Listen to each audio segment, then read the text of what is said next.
Hello, I'm Dr. Parsa Zadeh from American Academy of Oral Implantology. This video is part of a patient education series, and today I'll be talking about TMJ and grinding teeth. First off, I like to explain to people what TMJ is. Many times I hear patients come into the office and say that, Doc, I was told I have TMJ, or they say, I think I have TMJ. Well, I certainly hope so that you have TMJ. TMJ stands for Temporomandibular Joint. Temporomandibular Joint is the jaw joint for human beings and most mammals. The temporal bone is the bone above here, and the mandible is the lower jaw. So the joint between the temporal bone and the mandible is called Temporomandibular Joint, or TMJ for short. Now, everyone is born with TMJ and more than likely dies with TMJ. So when people say I have TMJ or I'm developing TMJ, what they actually mean is that they're having TMJ syndrome or symptoms of TMJ disease, temporomandibular joint disease, or temporomandibular joint syndrome, which means a combination of signs and symptoms that makes up the syndrome. Typically, TMJ disease is what people perceive as TMJ disease. It's some kind of clicking or noise in the joint. Now, I will show you now with the model where that joint noise is coming from, but that does not necessarily mean that the joint needs any kind of treatment or something can or should be done about it. But this is what people's perception is. When they say that I have TMJ, that means that they have some kind of clicking or crepitation or some noise, or more importantly, pain in their joints, either when they eat or by itself when they get up in the morning. I will explore each and one of these shortly. But let's look at the anatomy of this TMJ on the screen here. Now, if you pay attention to this, this is the CT scan of the head of this young lady. Pay attention to this area. This is the mandible, and this is the temporal bone. The joint between the mandible and the temporal bone is called TMJ. This is the TMJ.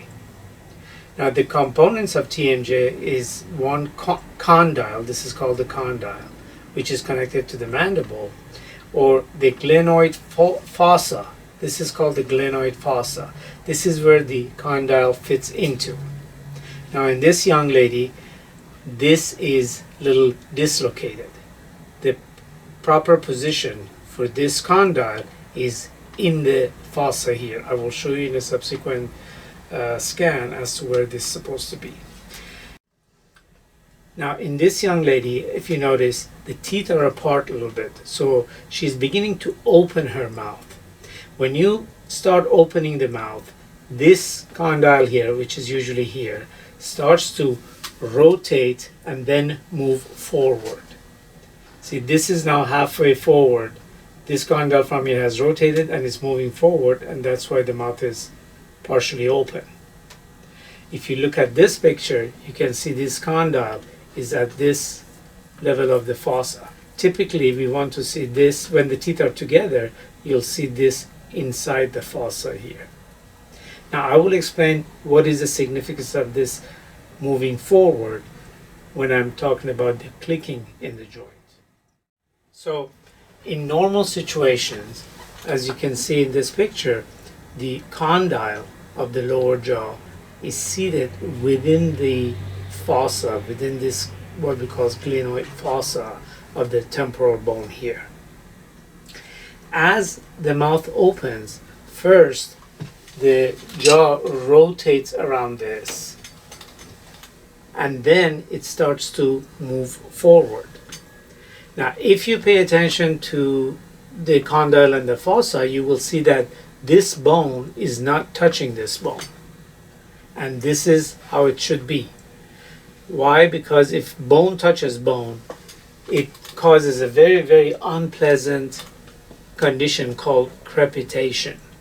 It's very unpleasant and often painful. Much before that happens, this condyle here, if there is a severe wear and tear on this joint, will start to put pressure on the fibers which are behind this. Now, ideally, this condyle is suspended from this bone here by what we call as temporomandibular capsule. The capsule are a bunch of fibers which connect the condyle and suspend it from the bone here.